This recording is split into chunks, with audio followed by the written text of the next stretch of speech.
Students प्रश्नावली 7.1 का छठा सवाल हमें दिया है। इस आकृति में ए सी बराबर ए ई, ए बी बराबर ए डी और कोण बी ए डी बराबर कोण ई ए सी हैं। दर्शाइए कि बी सी बराबर डी ई है।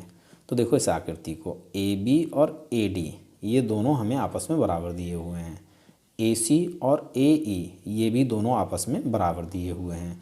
और कोण बी ए डी ये वाला कोण और कोण ई ए सी ये वाला कोण, ये दोनों कोण भी आपस में बराबर हैं। हमें बी सी और डी ई इन दोनों को बराबर सिद्ध करना है। तो देखिए इस आकृति में हमारे पास एक त्रिभुज है ए बी सी ये वाला त्रिभुज, ठीक है, दिख गया। और दूसरा त्रिभुज है ए डी ई ये वाला त्रिभुज, ठीक है, दिख गया। दोनों ही त्रिभुज दिख गया आपको। अब देखिए बी सी त्रिभुज ए बी सी की भुजा है और डी ई त्रिभुज ए डी ई की भुजा है। अगर हम इन दोनों ही त्रिभुजों को सर्वांगसम सिद्ध कर देते हैं तो ये दोनों भुजाएं अपने आप से बराबर सिद्ध हो जाएंगी। क्यों? क्योंकि ये दोनों ही सर्वांगसम त्रिभुजों की संगत भुजाएं होंगी। और हम अच्छे से जानते हैं सर्वांगसम त्रिभुजों के संगत भाग आपस में बराबर होते हैं, यानी संगत कोण आपस में बराबर होते हैं और संगत भुजाएं भी आपस में बराबर होती हैं। तो देखो इन दोनों त्रिभुजों को हम सर्वांगसम कैसे सिद्ध करेंगे। तो देखो मैंने यहाँ अलग से ये दोनों त्रिभुज बनाए हैं ए बी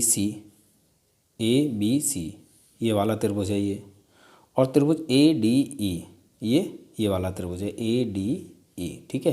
अब देखो इन दोनों त्रिभुजों में हमारे पास क्या क्या चीज़ बराबर हैं।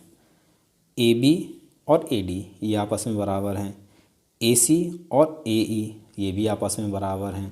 तो इन दोनों त्रिभुजों की दो भुजाएं आपस में बराबर हैं। अगर हम इन दोनों त्रिभुजों के ये वाले कोण यानी कोण बी ए सी और कोण डी ए ई इनको भी बराबर सिद्ध कर दें तो हम बहुत आसानी से इन दोनों त्रिभुजों को सर्वांगसम सिद्ध कर सकते हैं। क्यों? क्योंकि किसी एक त्रिभुज की दो भुजाएं और बीच का कोण किसी दूसरे त्रिभुज की दो भुजाओं और बीच के कोण के बराबर होता है तो त्रिभुज सर्वांगसम होते हैं, ठीक है। तो इस तरह से ये दोनों त्रिभुज सर्वांगसम सिद्ध हो जाएंगे। अब क्योंकि ये कोण और ये कोण ये संगत कोण होंगे और इन संगत कोणों के सामने की भुजाएं हैं बी सी और डी ई, तो ये संगत भुजाएं हो जाएंगी, तो ये भी आपस में बराबर हो जाएंगी, ठीक है। तो चलिए सॉल्व करते हैं। तो सबसे पहले हमें कोण बी ए सी और कोण डी ए ई इनको बराबर सिद्ध करना है, ठीक है। तो देखो अगर हम कोण बी ए डी में इस वाले कोण में इतना कोण और प्लस कर लें यानी कोण डी ए सी को, तो ये हो जाएगा यहाँ से यहाँ तक का कोण यानी कोण बी ए सी, ठीक है। और इसी प्रकार से अगर हम कोण ई ए सी में इस कोण में भी इस कोण को यानी कोण डी ए सी को प्लस कर लें तो ये हो जाएगा डी ए ई, ठीक है ना। अब देखिए ये हम कैसे सिद्ध करेंगे, दोनों बराबर हैं तो हल। और यहाँ हमें लिखना है क्योंकि कोण बी ए डी, ठीक है, बराबर है कोण ई ए सी के, ये हमें सवाल में ही दिया है। कोण बी ए डी ये वाला कोण और कोण ई ए सी ये वाला कोण, ठीक है, ये हमें सवाल में ही आपस में बराबर दिए हैं। अब हमें क्या करना है, इन दोनों ही कोणों में यानी इसमें और इसमें इस वाले पार्ट को प्लस करना है। दोनों ही कोणों में हमें डी ए सी को प्लस करना है। तो हम लिखेंगे कोण बी ए डी प्लस कोण डी ए सी बराबर कोण ई ए सी प्लस कोण डी ए सी। देखो ये दोनों कोण पहले से ही बराबर हैं और इन बराबर कोणों में हमने सेम चीज़ को प्लस किया है तो ये भी आपस में बराबर हो जाएंगे। भाई इधर भी हमने डी ए सी जोड़ा है और इधर भी डी ए सी जोड़ा है, दोनों में ही सेम कोण हमने जोड़े हैं तो ये भी आपस में बराबर हो जाएंगे, ठीक है। और अब इसको जोड़कर हमें क्या मिलेगा, कोण बी ए डी प्लस कोण डी ए सी, कोण बी ए डी प्लस कोण डी ए सी, तो ये हो जाएगा कोण बी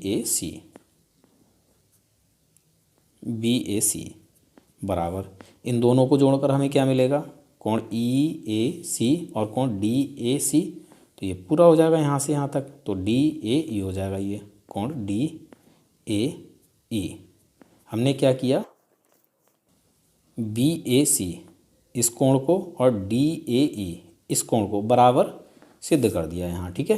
तो इसको बोल देते हैं समीकरण फर्स्ट। अब हमें दोनों ही त्रिभुजों में जो जो चीज़ें बराबर मिल चुकी हैं उनको लिख लेना है। तो लिखेंगे त्रिभुज ABC तथा त्रिभुज ADE में AB त्रिभुज ABC की भुजा है, ये बराबर है AD के। AD त्रिभुज ADE की भुजा है, ठीक है। और कोण BAC ये त्रिभुज ABC का कोण है, ये बराबर है कोण DAE के, ये त्रिभुज ADE का कोण है। ये दोनों बराबर क्यों हैं, क्योंकि अभी अभी हमने ये सिद्ध किया है समीकरण 1 से। तो यहाँ पर हमें लिखना समीकरण 1 से, ठीक है। और ये हमें सवाल में ही दिया है, ठीक है, ये लिखना ज़रूरी है। क्लियर है। और तीसरी चीज़ हमें क्या बराबर दी है, भुजा AC बराबर भुजा AE, ये भी हमें सवाल में ही दिया है। देखो AC बराबर AE और AB बराबर AD, ठीक है ना। तो ये दो चीज़ें तो हमें सवाल में ही दी हुई हैं, तो यहाँ लिख लेते हैं दिया है। अब देखिए ज़रा, इन दोनों त्रिभुजों में हमें क्या मिला, भुजा कोण भुजा, यानी साइड एंगल साइड। किसी एक त्रिभुज की दो भुजाएं और बीच का कोण अगर आपस में बराबर हैं तो त्रिभुज सर्वांग सम होते हैं। तो हमें लिखना है अतः